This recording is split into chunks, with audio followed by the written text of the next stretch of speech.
இறைவா உமது ஆலயமே, இறை மக்கள் இணைந்து வருகின்றோம்.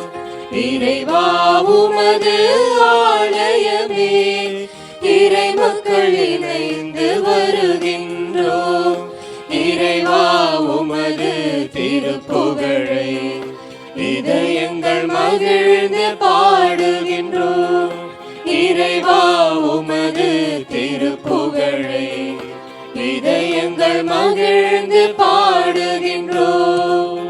வாழ்க வாழ்க இறைவா, உம்மை வாழ்த்துகின்றோம் தலைவா. வாழ்க வாழ்க இறைவா, உம்மை வாழ்த்துகின்றோம் தலைவா.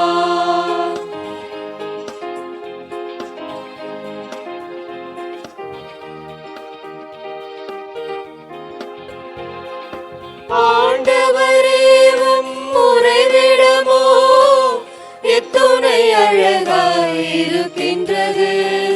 அரணும் கோட்டையும் சூழ்ந்துள்ளதா, எங்கும் அமைதி மிளர்கின்றது. ஆண்டவரே உம் உறைவிடமோ எத்துணை அழகாயிருக்கின்றது. அரணும் கோட்டையும் சூழ்ந்துள்ளதா, எங்கும் அமைதி மிளர்கின்றது. நாங்களும் இல்லத்தில் மகிழ்ந்து வாழ்வோம், நாளெல்லாம் இசையுடன் புகழ்ந்திடுவோம். புகழ்ந்திடுவோம், உம்மை புகழ்ந்திடுவோம். வாழ்க வாழ்க இறைவா, உம்மை வாழ்த்துகின்றோம் தலைவா. வாழ்க வாழ்க இறைவா, உம்மை வாழ்த்துகின்றோம் தலைவா. மூவர் இறைவனின் திருப்பெயரால் இத்திருப்பலியை நாம் துவங்குவோம். தந்தை மகன் தூயாவியாரின் பெயராலே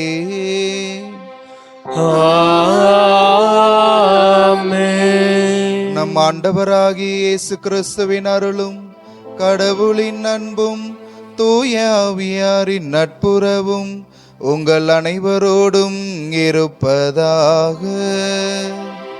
உம் ஆன்மாவோடும் இருப்பதாக. இந்திய நாட்டின் தூதரும் நமது சாந்தோம் பங்கின் பாதுகாவலருமான புனித தோமையாரின் நாளினை சிறப்பிக்க ஜெபிக்க மாதா தொலைக்காட்சி வழியாக இணைந்துள்ள உங்கள் அனைவரையும் அன்போடு வரவேற்கிறோம். ஆண்டவர் இயேசு தன்னுடைய சீடர்களை நற்செய்தி அறிவிப்பு பணிக்கென இருவராக அனுப்புகின்றார். இப்பணியில் அவர்கள் சந்திக்கும் சவால்களை குறித்து எச்சரிக்கை செய்கின்றார். சவால்களிடையே சத்தியத்தை போதிக்க, போர்களிடையே அமைதியை பறைசாற்றிட, நோய்களுக்கிடையே உடல் நலம் குன்றியோரை குணமாக்க, இடையோர்களிடையே இறையாட்சி அறிவிக்க சீடர்களை அனுப்புகின்றார் இயேசு. இப்பணியில் சீடர்கள் இறைவனை சார்ந்திருக்கவும், இறை வல்லமையால் தங்கள் சவால்களை சந்திக்க ஆற்றல் பெறவும் வேண்டும் என்று இயேசு கற்பிக்கின்றார். இப்படியாக இந்திய மண்ணில் பல சவால்களை சந்தித்து இறைவனின் துணையால் நற்செய்தியை அறிவித்தவர் நமது பாதுகாவலரும் திருத்தூதருமான புனித தோமையார். எனவே அவரது வணக்க நாளில் நாமும் இறையாட்சி பணியை துணிவோடு செய்ய, இயேசுவிற்கு சான்று பகர, சவால்களை இறைவனின் துணை கொண்டு சந்திக்க அருள் வேண்டி இத்திருப்பலியில் மன்றாடுவோம். இறையேசுவில் பிரியமானவர்களே, அக்டோபர் மாதம் 3ஆம் தேதி புனித தோமையாரின் சிறப்பு நாளாகிய இன்று அவருடைய திருவுடல் அடக்கம் செய்யப்பட்டிருக்கின்ற இந்த கல்லறை நிலத்திலே நாம் திருப்பலியில் பங்கெடுத்து கொண்டிருக்கின்றோம். நாம் பங்கெடுக்கின்ற இந்த திருப்பலி நமக்கு ஆசீர்வாதத்தை கொண்டு வர வேண்டும் என்று சொன்னால், குற்றம் இல்லாதவர்களாக, குறைகள் இல்லாதவர்களாக, தூய்மையான உள்ளம் கொண்டவர்களாக நாம் இந்த திருப்பலியிலே பங்கு பெற வேண்டும். ஆகவே இந்த திருப்பலியிலே தகுதியான உள்ளத்தோடு பங்கு பெற நாம் செய்த எல்லா குற்றங்களுக்காக, குறைகளுக்காக மனம் வருந்தி இறைவனிடம் மன்னிப்பை வேண்டுவோம்.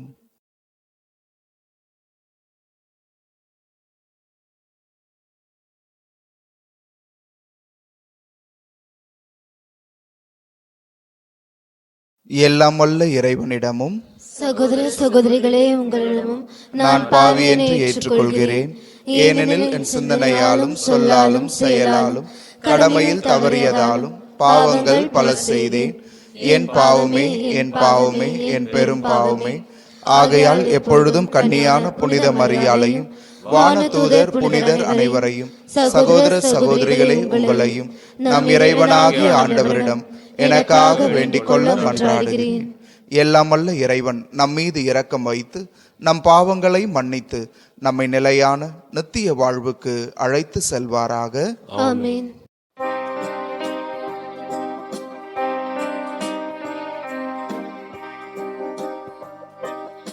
ஆண்டவரே இரக்கமாயிரும். ஆண்டவரே இரக்கமாயிரும். கிறிஸ்துவே இரக்கமாயிரும். கிறிஸ்துவே இரக்கமாயிரும். ஆண்டவரே இரக்கமாயிரும். ஆண்டவரே இரக்கமாயிரும்.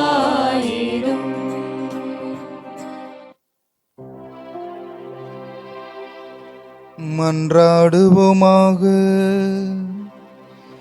இறைவா, எல்லாவற்றுக்கும் மேலாக மன்னிப்பு அளிப்பதிலும் இரக்கம் காட்டுவதிலும் நீர் எல்லாம் வல்லவர் என வெளிப்படுத்துகின்றீ. இவ்வாறு உமது அருளை எங்கள் மீது நிறைவாக பொழிவதால் நாங்கள் உம் வாக்குறுதிகளை ஆர்வமுடன் நாடி விண்ணக நலன்களில் பங்கு பெற செய்வீராக.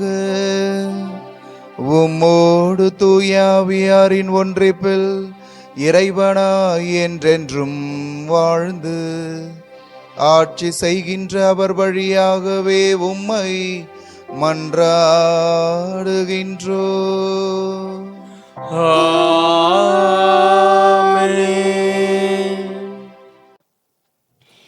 என் மீட்பர் வாழ்கின்றார், இறுதியில் மண்மேல் எழுவார். யோபு நூலிலிருந்து வாசகம். யோபு கூறியது: என்மேல் இரங்குங்கள், என் நண்பர்காள் என்மேல் இரக்கம் கொள்ளுங்கள். ஏனெனில் கடவுளின் கை என்னை தண்டித்தது. இறைவனைப் போல் நீங்களும் என்னை விரட்டுவது ஏன்? என் சதையை நீங்கள் குதறியது போதாதா? ஓ, என் வார்த்தைகள் இப்பொழுது வரையப்படலாகாதா? ஓ, அவை ஏட்டுச் சுருளில் எழுதப்படலாகாதா? இரும்பு கருவியாலும் ஈயத்தாலும் என்றென்றும் அவை பாறையில் பொறிக்கப்பட வேண்டும். ஏனெனில் என் மீட்பர் வாழ்கின்றார் என்றும் இறுதியில் மண்மேல் எழுவார் என்றும் நான் அறிவேன். என் தோல் இவ்வாறு அழிக்கப்பட்ட பின் நான் சதையோடு இருக்கும்போதே கடவுளை காண்பேன். நானே அவர் என் பக்கத்தில் நிற்க காண்பேன். என் கண்களே காணும், வேறு கண்கள் அல்ல. என் நெஞ்சம் அதற்காக ஏங்குகின்றது. ஆண்டவரின் அருள்வாக்கு. இறைவனுக்கு நன்றி. வாழ்வோரின் நாட்டினிலே ஆண்டவரின் நலன்களை காண்பேன்.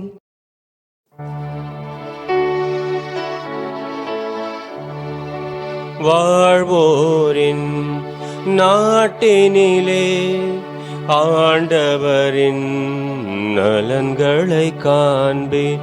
வாழ்வோரின் நாட்டினிலே ஆண்டவரின் நலன்களை காண்பேன்.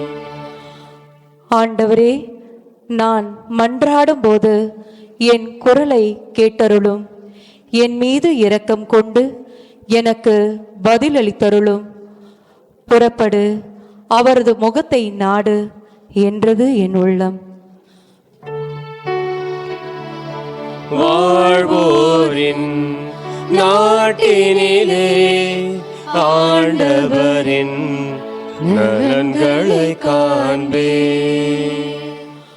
ஆண்டவரே, உமது முகத்தையே நாடுவேன். உமது முகத்தை எனக்கு மறைக்காதிரும். நீர் சினம் கொண்டு அடியேனை விலக்கி விடாதிரும். நீரே எனக்கு துணை. என் மீட்பராகிய கடவுளே, என்னை தள்ளி விடாதிரும். வாழ்வோரின் நாட்டினிலே ஆண்டவரின் நலன்களை காண்பேன். வாழ்வோரின் நாட்டினிலே ஆண்டவரின் நலன்களை காண்பேன் என்று நான் இன்னும் நம்புகிறேன். நெஞ்சே, ஆண்டவருக்காக காத்திரு. மன உறுதி கொள். உன் உள்ளம் வலிமை பெறட்டும். ஆண்டவருக்காக காத்திரு. வாழ்வோரின் நாட்டினிலே ஆண்டவரின் நலன்களை காண்பேன்.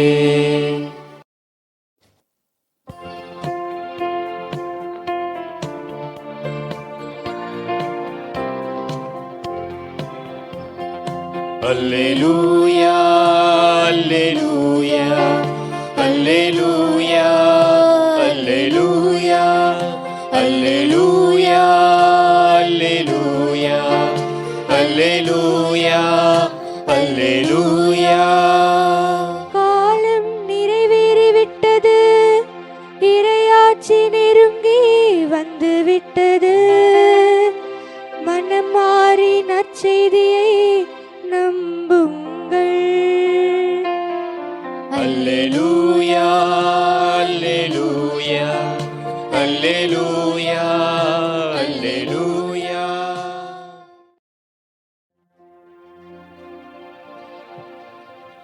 ஆண்டவர் உங்களோடு இருப்பாராக. உம் ஆன்மாவோடும் இருப்பாராக. லூக்கா எழுதிய தூய நற்செய்தியிலிருந்து வாசகம். ஆண்டவரே, மாட்சி உமக்கே. அதிகாரம் 10, இறை வார்த்தைகள் 1 முதல் 12 முடிய. அக்காலத்தில் இயேசு வேறு 72 பேரை நியமித்து அவர்களை தாம் போக இருந்த எல்லா ஊர்களுக்கும் இடங்களுக்கும் தமக்கு முன்னே இருவராக அனுப்பினார். அப்போது அவர் அவர்களை நோக்கி கூறியது: அறுவடை மிகுதி, வேலையாள்களோ குறைவு. ஆகையால் தமது அறுவடைக்கு தேவையான வேலையாள்களை அனுப்பும்படி அறுவடையின் உரிமையாளரிடம் மன்றாடுங்கள். புறப்பட்டு போங்கள்.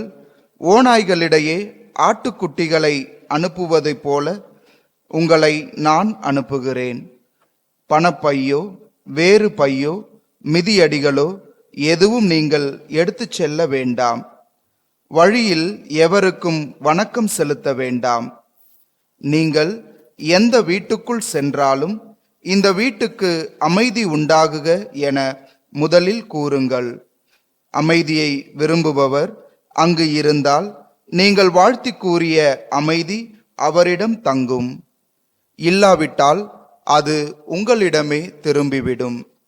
அவர்களிடம் உள்ளதை நீங்கள் உண்டு குடித்து அந்த வீட்டிலேயே தங்கியிருங்கள்.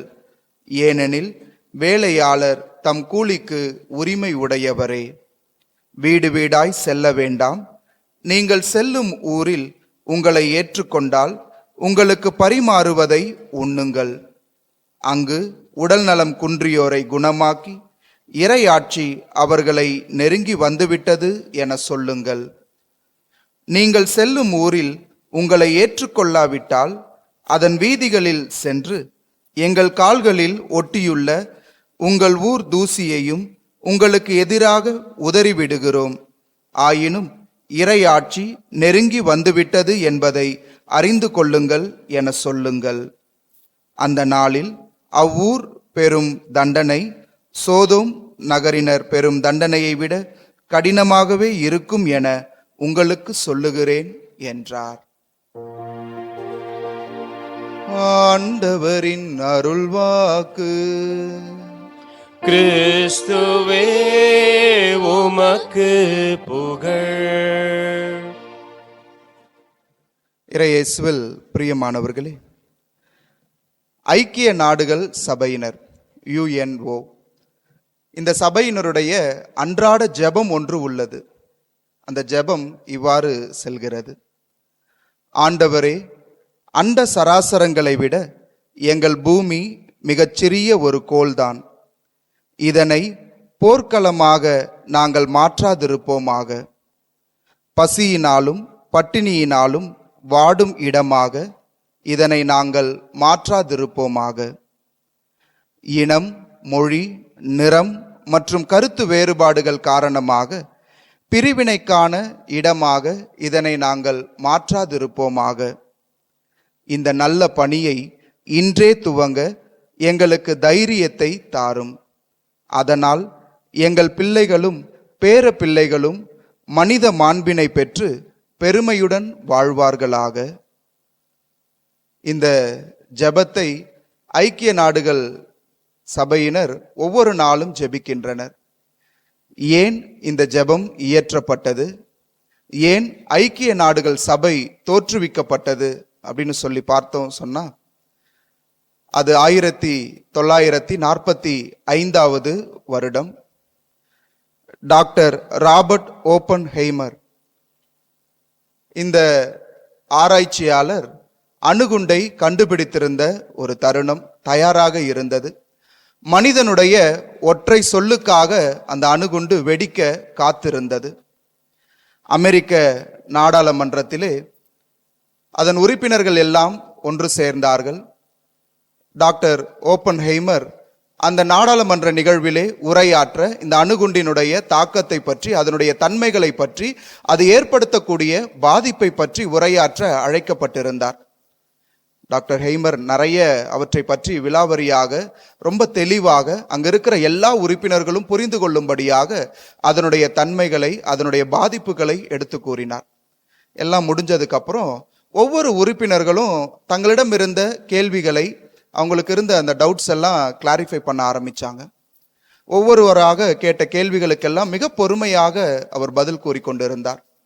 கடைசியாக ஒரு உறுப்பினர் கேட்டார், இந்த அணுகுண்டு ஏற்படுத்துகின்ற பாதிப்பை, இதனுடைய தாக்கத்தை, வீரியத்தை முற்றிலுமாக தடுக்கக்கூடிய ஏதாவது ஒரு பாதுகாப்பு ஏற்பாடுகள் இருக்கிறதா அப்படின்னு சொல்லி ஒரு கேள்வி கேட்கப்பட்டது.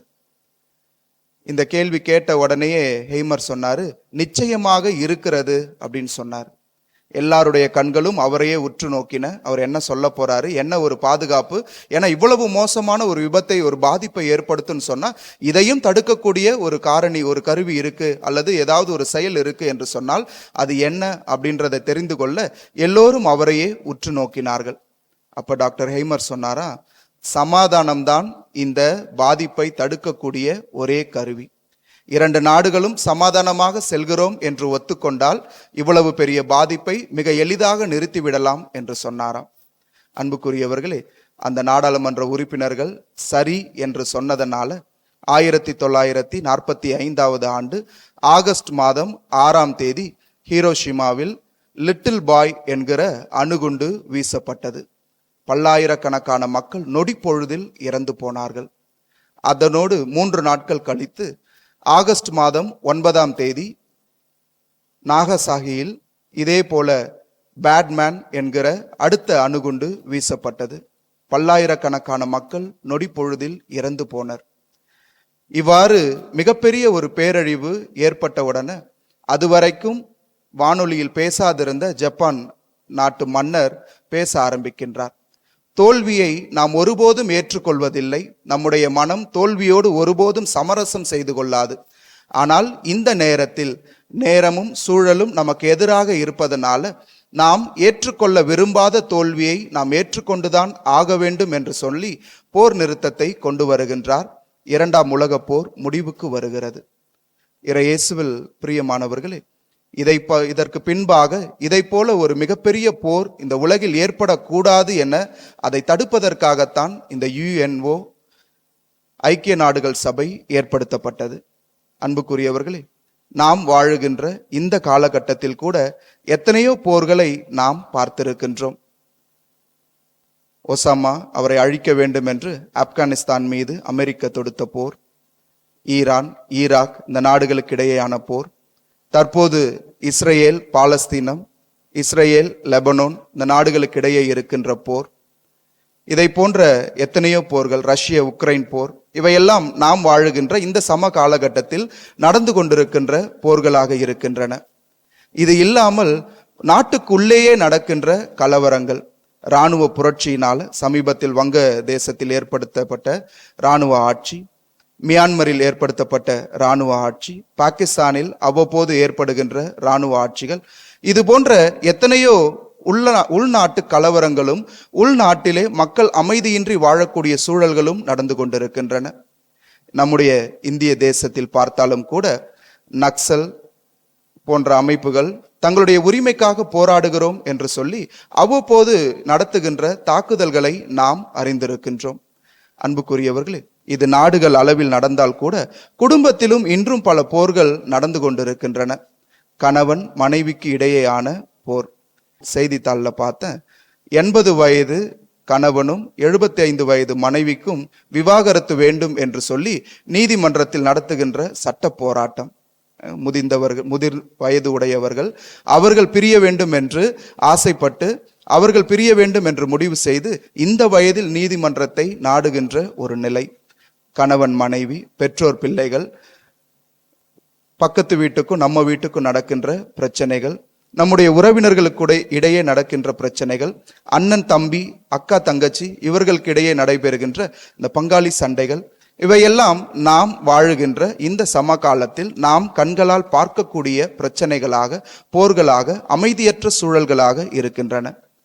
இத்தகைய சூழலில் இன்றைய நற்செய்தியில் இயேசு குறிப்பிடுகின்றார், நீங்கள் எந்த வீட்டுக்கு சென்றாலும் அங்கே அமைதி உங்களுக்கு உரித்தாகுக என்று சொல்லுங்கள் என்று சொல்லுகின்றார்.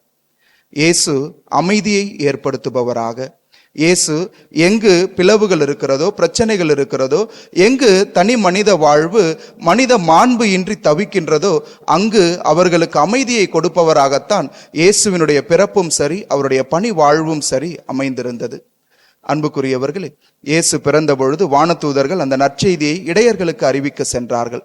அங்க போய் சொன்ன உடனேயே உங்களுக்கு அமைதி உரித்தாகுக என்கிற செய்தியைத்தான் முதலில் அந்த இடையர்களுக்கு அறிவிக்கின்றார்கள்.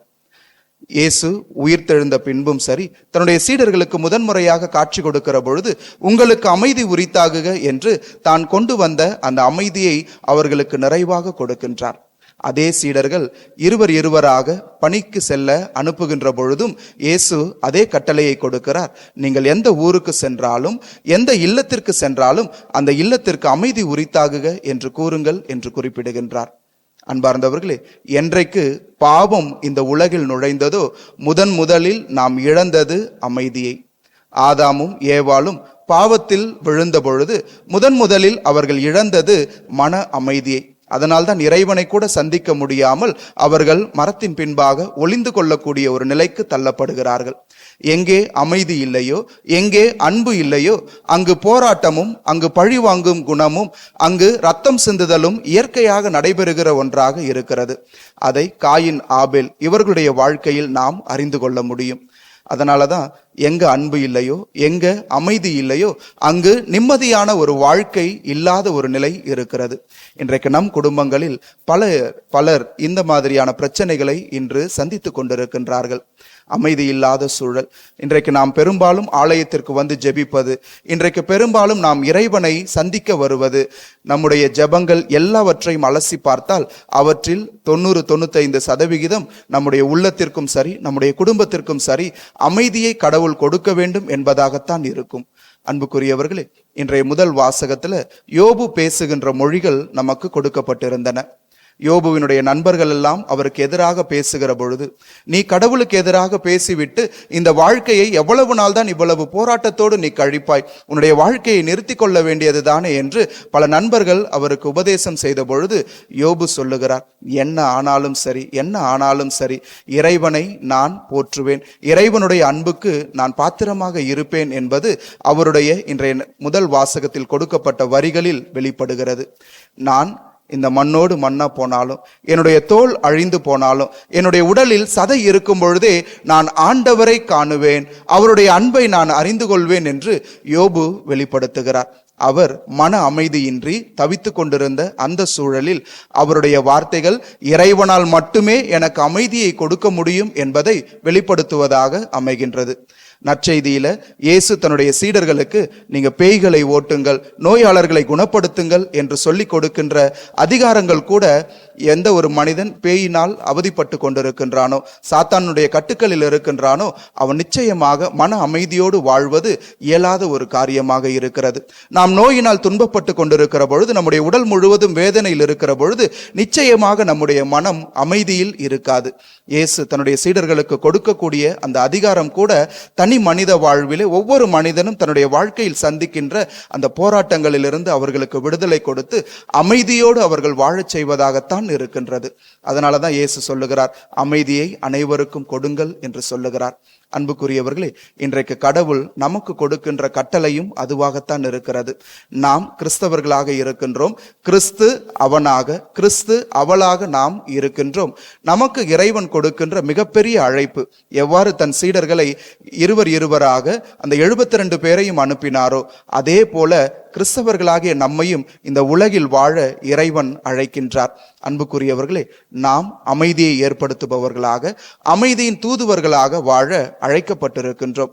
ஆனா இன்றைக்கு கிறிஸ்தவர்கள் அமைதியை ஏற்படுத்துவதை விட இன்றைக்கு பல கிறிஸ்தவர்களுடைய வாழ்க்கை அமைதி இழந்த ஒரு வாழ்க்கையாக, மற்றவருடைய அமைதியை கெடுக்கின்ற ஒரு வாழ்க்கையாக இருப்பதை நாம் நம்முடைய வாழ்க்கையில நம்முடைய தனிப்பட்ட அனுபவத்தில் உணர்ந்திருக்கின்றோம். அன்புக்குரியவர்களே, இல்லத்திலும் சரி, நீங்கள் செல்லுகின்ற அலுவலகங்களிலும் சரி, நீங்கள் செய்கின்ற வேலைகளிலும் சரி, சந்திக்கின்ற எல்லா மனிதர்களிலும் சரி, அமைதியை ஏற்படுத்துவது இறைவன் நமக்கு கொடுத்திருக்கிற, கிறிஸ்தவர்களாகி நமக்கு கொடுத்திருக்கிற மிகப்பெரிய ஒரு அழைப்பு. அமைதி ஏற்படுத்தணும்னா என்ன செய்யணும் அப்படின்னு சொன்னா, எங்கே அன்பு இருக்கிறதோ அங்க நிச்சயம் அமைதி இருக்கும். எங்க அன்பு இருக்கிறதோ அந்த இடத்துல போராட்டங்கள் இருக்காது. அன்னை தெரேசா சொல்லுவாங்க, வெறுப்பது யாராக இருந்தாலும் நேசிப்பது நீங்களாக இருங்கள் என்று சொல்லுகிறார். எங்க நாம ஒருவரை உண்மையாக அன்பு செய்கிறோமோ, எங்க நாம் ஒருவரை உண்மையாக நேசிக்கின்றோமோ அந்த இடத்தில் நிச்சயமாக அமைதி பிறக்கிறது. குடும்பத்துல நீயா நானா என்கிற சண்டை இல்லாம, போட்டி பொறாமை இல்லாம, நான் தான் இந்த வேலையை செய்யணுமா, ஏன் மனைவி நீ செய்யக்கூடாதா, ஏன் கணவன் நீங்க செய்யக்கூடாதா என்கிற ஒரு போட்டி பொறாமை இருக்கிற பொழுது, ஒரு பிடிவாத குணம் இருக்கிற பொழுது அங்கே அன்பு மறைந்து போகிறது. அன்பு இல்லாத இடங்களில் அமைதி இருப்பது சாத்தியமற்ற ஒரு நிலையாக இருக்கிறது. அன்புக்குரியவர்களே, நாம் எங்கு சென்றாலும் புன்னகையை நம்முடைய நகையை போல அணிந்து கொள்ள அழைக்கப்படுகின்றோம். ஒரு ஸ்மைல் அந்த இடத்துல ஒரு மகிழ்ச்சியை கொண்டு வரும். ஆபீஸ்ல போன உடனே சக ஊழியர்களை, நம்மோடு வேலை செய்யறவங்களை பார்த்து ஒரு சின்ன சிரிப்பு சிரித்து எப்படி இருக்கிறீங்க அப்படின்ற ஒரு கேள்வியை கேட்டோம்னா ஆட்டோமேட்டிக்கா அது அவர்களுடைய மனதில் ஒரு மகிழ்ச்சியை கொண்டு வரும். நான் ஞாயிற்றுக்கிழமை திருப்பள்ளிகள்ல பிரசங்கம் வைக்கிறதுக்கு முன்பாக மக்களை பார்த்து கேட்பேன், எப்படி இருக்கிறீங்க, நல்லா இருக்கிறீங்களா அப்படின்னு சொல்லும் பொழுது பெரும்பான்மையானவர்கள் அமைதியா இருப்பாங்க. இன்னும் சத்தம் இல்லையே அப்படின்னு சொன்ன உடனே ரொம்ப மகிழ்ச்சியாக நல்லா இருக்கிறோம் ஃபாதர் அப்படின்னுவாங்க. ஒரு சில உள்ளங்கள் கேட்பாங்க, நீங்க எப்படி இருக்கிறீங்க ஃபாதர் அப்படின்னு சொல்லுவாங்க. ஒரு சிறிய வார்த்தை தான், ஆனா பலருடைய முகங்களில் அது புன்னகையை கொண்டு வருகின்ற ஒரு கருவியாக இருக்கிறது. இன்றைக்கு நாம எங்க போனாலும் அடுத்தவர்களை பார்த்து நலம் விசாரிக்க கற்றுக்கொள்ள வேண்டும். நம்முடைய குடும்பத்துல நீயா நானா என்கிற அந்த போட்டி பொறாமை, அந்த ஏற்றத்தாழ்வுகளை களைந்துவிட்டு நாம ஒரே குடும்பம், ஒருவரை ஒருவர் நிறைவு செய்ய வந்திருக்கின்றோம். கணவனும் மனைவியும் ஒரே உடல் என்பதை உணர்ந்தவர்களாக அந்த போட்டி பொறாமைக்கு இடம் கொடாமல் உண்மையான அன்பிற்கு நாம் இடம் கொடுக்கின்ற பொழுது நிச்சயமாக நாம் அமைதியின் கருவிகளாக மாற முடியும். அன்புக்குரியவர்களே, அன்னை தெரேசா 1979 ஆண்டு அக்டோபர் மாதம் 17ஆம் தேதி அமைதிக்கான நோபல் பரிசினை பெற்றார். உங்களுக்கு தெரியும், நோபல் பரிசு அறிவியல்ல சிறந்து விளங்குகின்ற, பல துறைகளில் சிறந்து விளங்குகின்ற நபர்களுக்கு, இயற்பியல், வேதியியல் போன்ற துறைகளில் சிறந்து விளங்குகிற நபர்களுக்கு கொடுக்கப்படுகிற ஒரு உயரிய விருது. ஆனா அந்த விருது அமைதியை ஏற்படுத்துவோருக்காக கொடுக்கப்படுகிறது. அன்னை தெரேசா அந்த விருதை வாங்கிய பொழுது அந்த அரங்கத்தையே ஒரு ஜெபமாக மாற்றுகின்றார். புனித பிரான்சிஸ் அசிசியாருடைய அமைதியின்கான ஜெபத்தை அங்கிருக்கிற எல்லா மக்களையும் சொல்ல வைக்கின்றார். அந்த இடமே ஒரு ஜெப வாஞ்சையோடு மாறுகிறது. அவர் சொல்லி முடிக்கின்ற பொழுது அவர் சொல்லுகின்றார், எங்க அன்பு இருக்கோ அந்த இடத்தில் அமைதி நிச்சயமாக இருக்கும் என்று சொல்லுகிறார். இந்த உலகில் போர்கள் மறைய வேண்டும் என்று சொன்னால், நம்முடைய குடும்பங்களில் இருக்கிற கலவரங்கள் பிரச்சனைகள் மறைய வேண்டும் என்று சொன்னால், அது நாம் அமைதியின் தூதுவர்களாக மாறினால் மட்டும்தான் நடக்கும். பல நேரங்கள்ல அமைதியின் தூதுவர்கள் வேண்டும் என்று எதிர்பார்க்கின்றோம், ஆனால் அது நாம இருக்க வேண்டும் என்பதை உணர மறுக்கின்றோம். பக்கத்துல இருக்கிறவங்க அடுத்தவங்க தான் அமைதிக்கு வரணும், நான் என்னுடைய நிலையிலேயே இருப்பேன் அப்படின்றது நம்முடைய மனநிலையாக இருக்கிறது. இந்த மனநிலை மாற்றம் பெறுகிற பொழுதுதான் சரி நம்முடைய உள்ளத்தில் அமைதி இருக்கும். நம்முடைய உள்ளத்தில் அமைதி இருந்தால் நம்முடைய குடும்பத்தில் அமைதி இருக்கும். நம்முடைய குடும்பத்தில் அமைதி இருந்தால் நாம் சந்திக்கின்ற நபர்கள் மத்தியில் அமைதி இருக்கும். அது கொஞ்சம் கொஞ்சமாக வளர்ந்து பிற்காலத்தில் பல மக்கள் அந்த அமைதியின் சின்னங்களாக கருவிகளாக வாழ வழி பிறக்கும். இன்றைக்கு கடவுள் நம்மை பார்த்து கேட்பது, நீங்கள் அமைதியின் கருவிகளாக இருப்பீர்களா என்று. என்ன பதில் தரப்போகிறீர்கள்? சிந்தித்தவர்களாக இந்த திருப்பலியிலே தொடர்ந்து பக்தியோடு பங்கு பெறுவோம். ஆமேன்.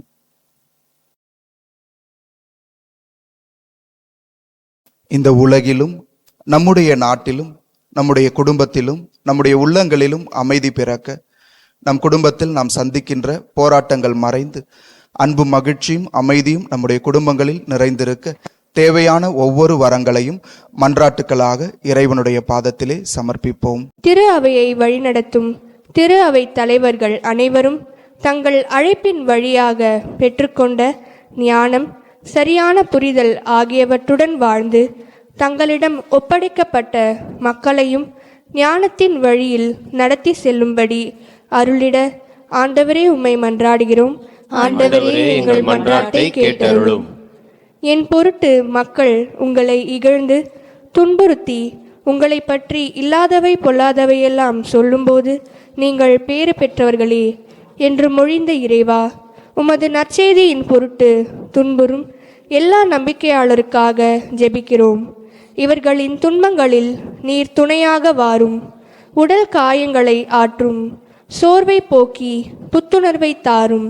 அதனால் அவர்களது நம்பிக்கை இன்றும் ஆழப்படவும் உமது நற்செய்தி இன்னும் அதிகமாக பறைசாற்றப்படவும் அருள் வேண்டி ஆண்டவரே உம்மை மன்றாடுகிறோம். ஆண்டவரே எங்கள் மன்றாட்டை கேட்டருளும். மாதா தொலைக்காட்சி வழியாக இத்திருப்பலியில் பங்கு பெற்று ஜெபிக்கும் அனைவருக்காகவும் மன்றாடுகிறோம். எங்கள் வாழ்வில் நாங்கள் உம்மையே சார்ந்து இருக்கவும், எங்கள் சிந்தனை, சொல், செயல் என அனைத்திலும் உமக்கு சான்று பகிரவும், எந்த ஜெப கருத்துக்காக இத்திருப்பலியில் ஜெபிக்கிறோமோ அதையும் ஆசீர்வதிக்க அருள் வேண்டி ஆண்டவரே உம்மை மன்றாடுகிறோம். ஆண்டவரே எங்கள் மன்றாட்டை கேட்டருளும்.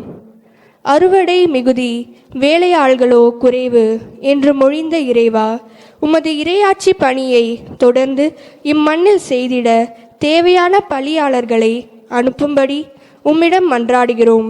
எங்கள் இளையோர் உமது அழைத்தலை தங்கள் வாழ்வில் உணரவும், துணிவுடன் உமது அழைத்தலை ஏற்று தங்களது வாழ்வை இறையாட்சி பணிக்கென அர்ப்பணிக்க தேவையான அருள் வரங்களை பொழிய வேண்டி இறைவா உம்மை மன்றாடுகிறோம்.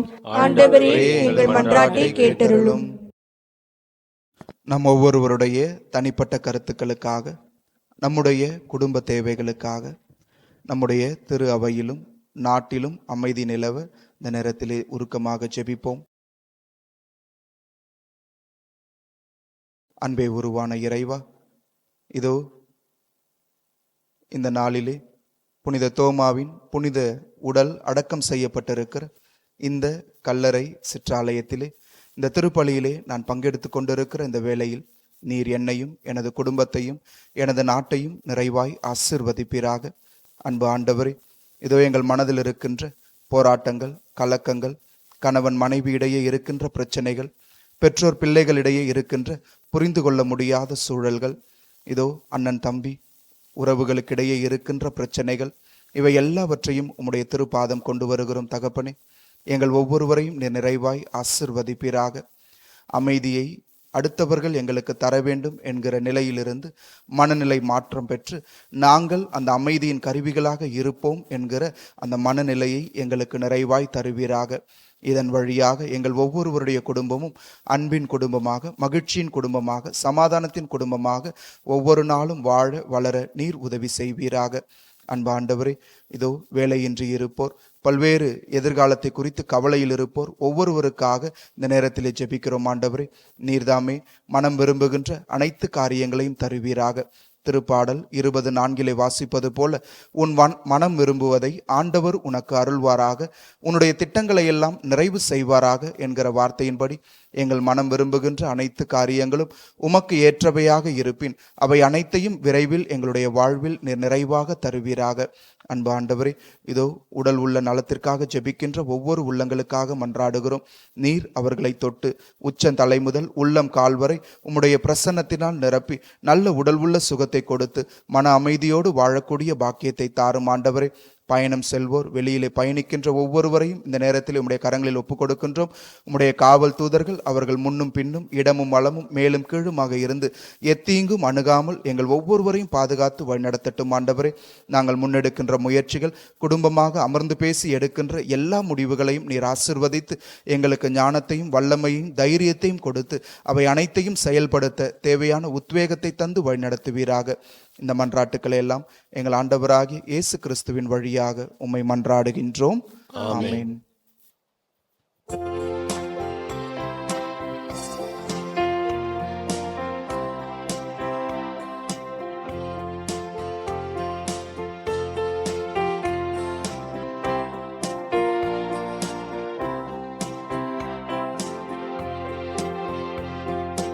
என்னை உன்னிடம் தந்தே என்னை ஏற்றிடுவாய் இறைவா. என்னை உன்னிடம் தந்தே என்னை ஏற்றிடுவாய் இறைவா. இருப்பதெல்லாம் கொடுத்து விட்டேன், உன்னை போல் மாற்றிடுவாய். என்னை உன்னிடம் தந்தே என்னை ஏற்றிடுவாய் இறைவா.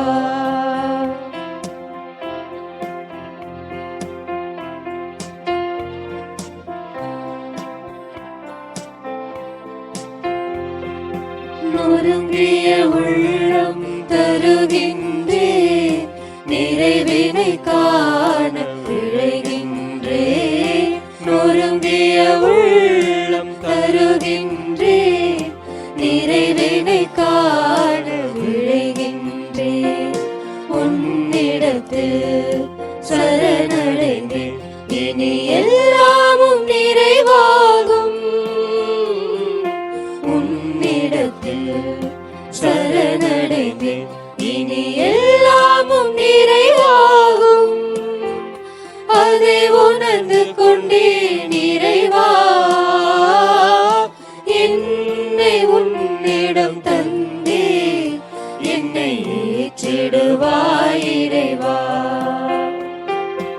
என்னை உன்னிடம் தந்தே என்னை ஏற்றிடுவாய் இறைவா. அன்புமிக்க சகோதர சகோதரிகளே, என்னுடையதும் உங்களுடையதுமான இப்பலி எல்லாமல்ல தந்தையாகி இறைவனுக்கு ஏற்றதாகும்படி மன்றாடுங்கள். ஆண்டவர் தமது பேரின் புகழ்ச்சிக்காகவும் மாட்சிக்காகவும் நமது நன்மைக்காகவும் புனித திரு அவை அனைத்து நலன்களுக்காகவும் உமது கையிலிருந்து இப்பலியை ஏற்றுக்கொள்வாராக.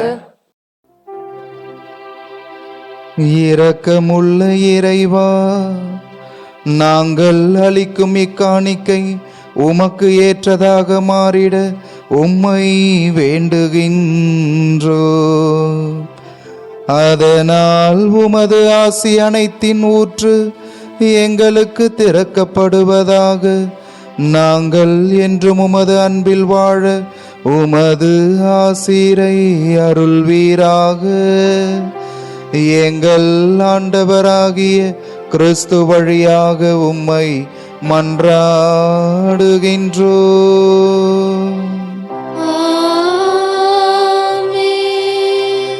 ஆண்டவர் உங்களோடு இருப்பாராக. ஆன்மாவோடும் இருப்பாராக. இதயங்களை மேலே எழுப்புங்கள். ஆண்டவரிடம் எழுப்பியுள்ளோம்.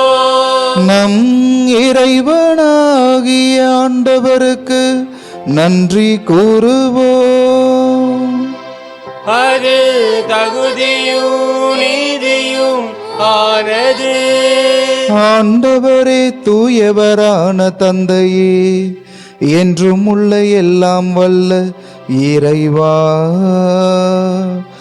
என்னாலும் எவ்விடத்திலும் நாங்கள் உமக்கு நன்றி செலுத்துவது மெய்யாகவே தகுதியும் நீதியும் ஆகும். எங்கள் கடமையும் மீட்புக்குரிய செயலுமாகும். ஏனெனில் நீர் உலகு அனைத்தையும் படைத்தீ, காலங்களின் மாற்றங்களையும் முறைப்படுத்தினீ, உமது சாயலில் மனிதரை உருவாக்கினீ, இவ்வுலகின் வியத்தகு பொருள்கள் எல்லாவற்றையும் அவர்களுக்கு பணிய வைத்தீ. இவ்வாறு அவர்கள் உமது படைப்புகள் அனைத்தின் மீதும் உமது பதிலாள்களாக ஆட்சி செலுத்தவும், உமது செயல்களின் மேன்மையை கண்டு உம்மை இடையேறாது புகழ்ந்தேத்தவும் எங்கள் ஆண்டவராகிய கிறிஸ்து வழியாக செய்தருளினே. ஆகவே நாங்கள் வானதூதர் அனைவரோடும் சேர்ந்து உம்மை புகழ்ந்தேத்தி அக்களித்து கொண்டாடி ஒரே மனதோராய் ஆர்ப்பரித்து பாடுவதாவது: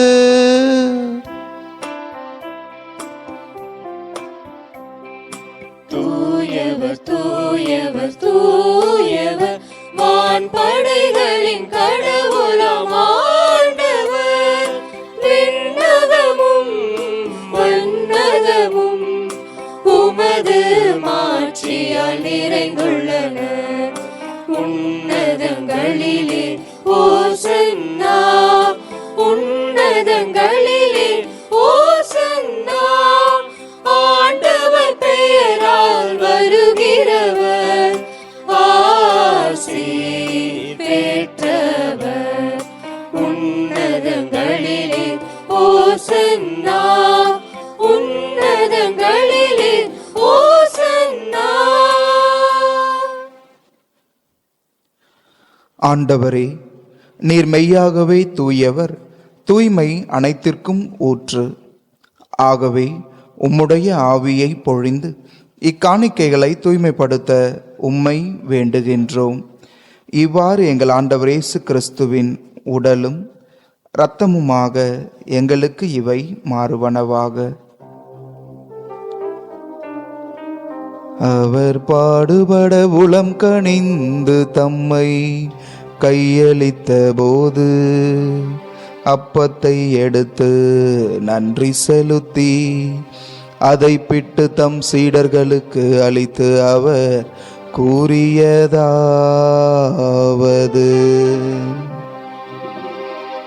அனைவரும் இதிலிருந்து பெற்று உண்ணுங்கள், ஏனெனில் இது உங்களுக்காக கையளிக்கப்படும் என் உடல்.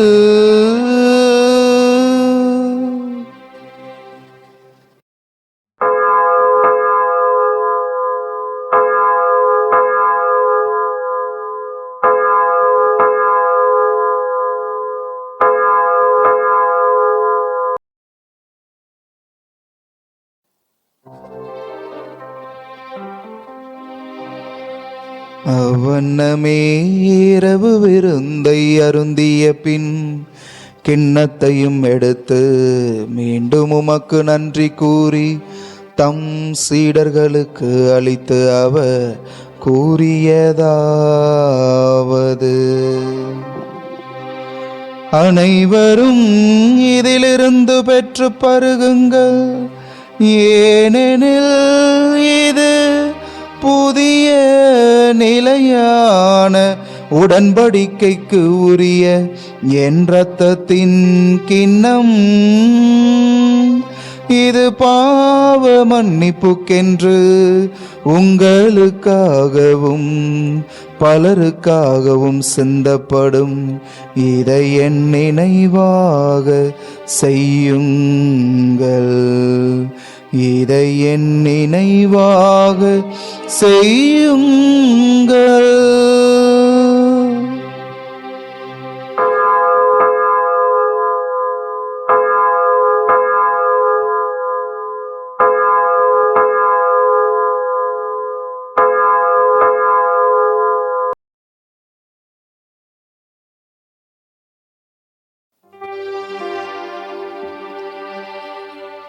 நம்பிக்கையின் மறை பொருள்.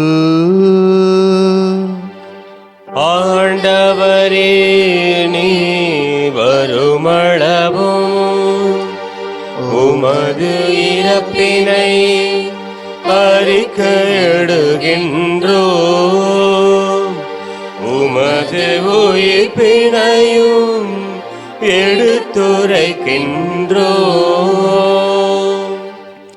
ஆகவே ஆண்டவரே, நாங்கள் கிறிஸ்துவின் இறப்பினையும் உயிர்ப்பினையும் நினைவு கூர்ந்து வாழ்வு தரும் அப்பத்தையும் மீட்பு அளிக்கும் கிண்ணத்தையும் உமக்கு ஒப்பு கொடுக்கின்றோம். திருமுன்னின்று உமக்கு ஊழியம் புரிய தகுந்தவர்கள் என எங்களை ஏற்றுக்கொண்டே, எனவே உமக்கு நன்றி செலுத்துகின்றோம்.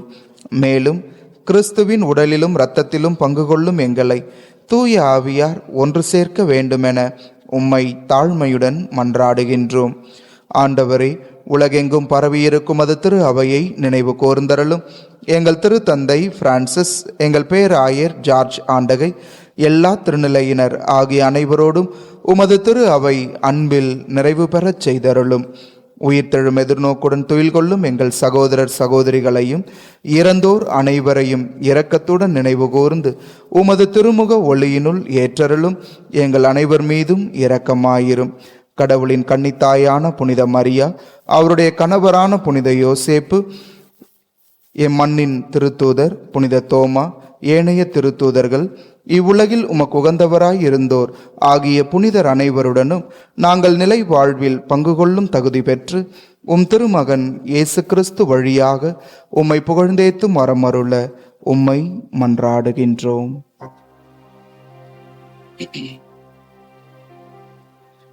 இவர் வழியாக இவரோடு இவரில் எல்லாம் வல்ல இறைவனாகிய தந்தையே, தூய ஆவியாரின் ஒன்றிப்பில் எல்லா புகழும் ஆட்சியும் என்றென்றும் உமக்கு உரியதே.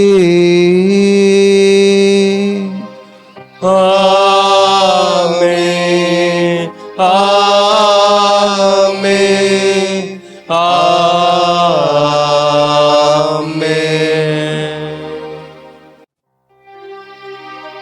மீட்பரின் கட்டளையால் கற்பிக்க பெற்று இறை படிப்பினையால் பயிற்சி பெற்ற நாம் துணிந்து பாடுவோம்.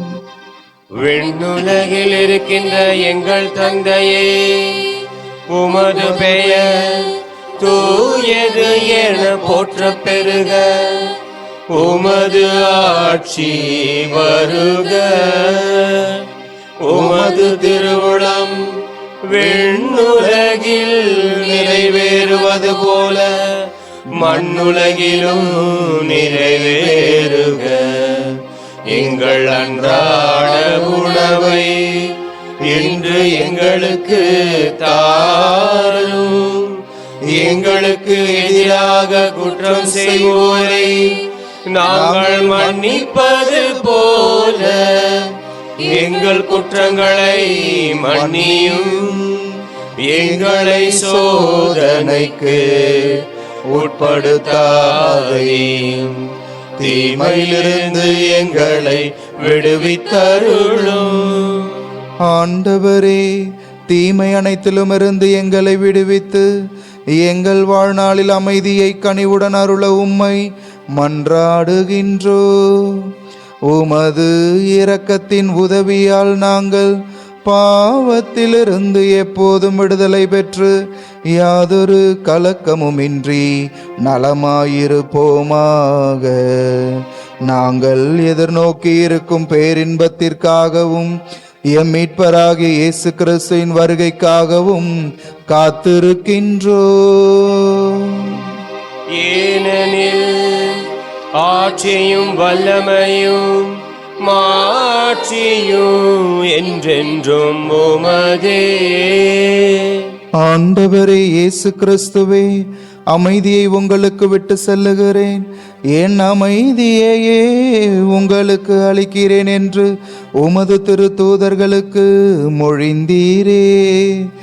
எங்கள் பாவங்களை பாராமல் உமது திரு அவையின் நம்பிக்கையை கண்ணோக்கி உமது திருவுளத்திற்கு ஏற்ப அதற்கு அமைதியையும் ஒற்றுமையையும் அளித்தருள்வீராக.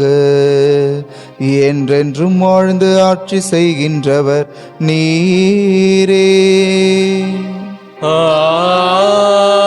ஆமென். ஆண்டவருடைய அமைதி உங்களோடு என்றும் இருப்பதாக. ஆன்மாவோடும் இருப்பதாக. இறைவன் நமக்கு தருகிற நிறைவான அமைதியை நமக்கு அருகில் இருப்போரோடு பகிர்ந்து கொள்வோம்.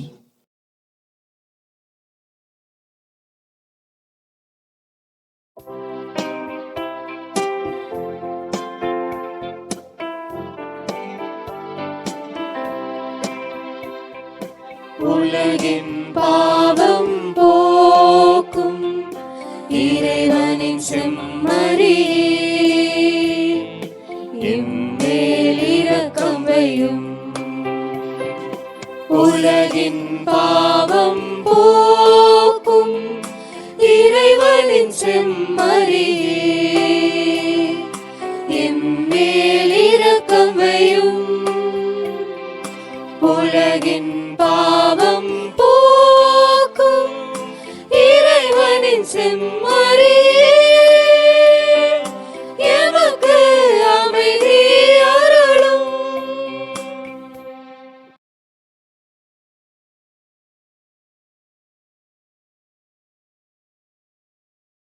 இதோ இறைவனின் செம்மறி, இவரே உலகின் பாவங்களை போக்குகிறவர். நம் உள்ளத்திற்கும் இல்லத்திற்கும் அமைதியை கொடுக்க இந்த இயேசு நம் ஒவ்வொருவருடைய இல்லங்களை தேடி வருகின்றார். இவர் தருகின்ற இந்த அன்பின் விருந்திற்கு அழைக்க பெற்றிருக்கிற நாம் ஒவ்வொருவருமே பேறு பெற்றோர். நீர் என் இல்லத்தில் எழுந்தருளி வர நான் தகுதியற்றவன், ஆனால் ஒரு வார்த்தை மட்டும் சொல்லி அருளும், எனது ஆன்மா நலமடையும். கிறிஸ்துவின் திருவுடலும் திரு ரத்தமும் நம்மை பாதுகாத்து நமக்கு நிலை வாழ்வு அளிப்பதாக. ஆமென்.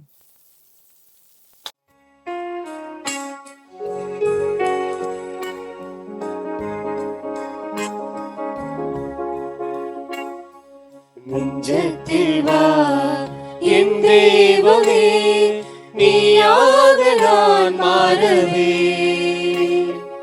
உன்னை நான் கண்டு உன் பாதை சென்று நீயாக நான் வாழவே. நெஞ்சத்தில் வா என் தெய்வமே, நீயாக நான் மாறவே. உன்னை நான் கண்டு உன் பாதை சென்று நீயாக நான் வாழவே.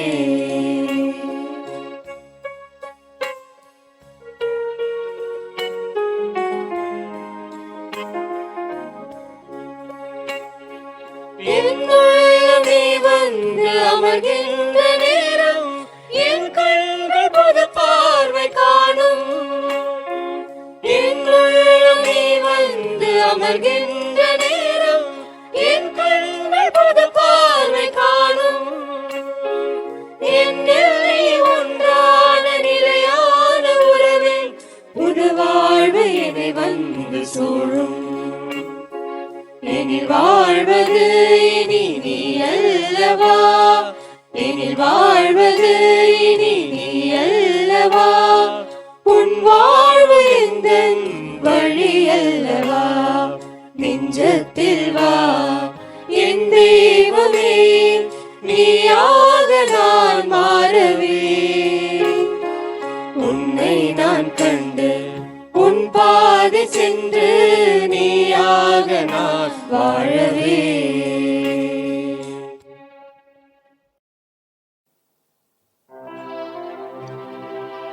நன்றியோடு மன்றாடுவோமாக. ஆண்டவரே, விண்ணக மறை நிகழ்வு எங்கள் மனதையும் உடலையும் சீர்படுத்துவதாக.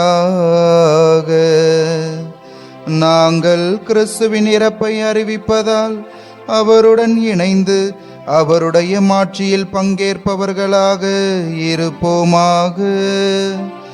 என்றென்றும் வாழ்ந்து ஆட்சி செய்கின்ற அவர் வழியாகவே உம்மை மன்றாடுகின்றோ.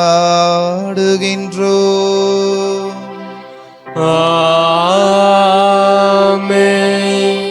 ஆண்டவர் உங்களோடு இருப்பாராக. உம் ஆன்மாவோடும் இருப்பாராக. எல்லாம் வல்ல இறைவன் தந்தை மகன் தூயாவியானவர் நம் ஒவ்வொருவரையும் ஆசிர்வதித்து பாதுகாத்து வழி நடத்துவாராக. ஆமென். இறைவனின் ஆசி பெற்றவர்களாய் சென்று வாழுங்கள். திருப்பலி நிறைவேறிற்று. இறைவனுக்கு நன்றி.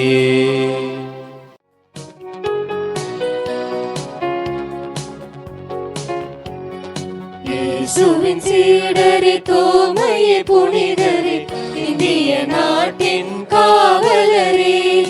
இயேசுவின் சீடரே, தோமையே புனிதரே, இந்திய நாட்டின் காவலரே. உந்தன் வழியில் இயேசுவை காண உம் திருத்தலமே நாடி வந்தோம்.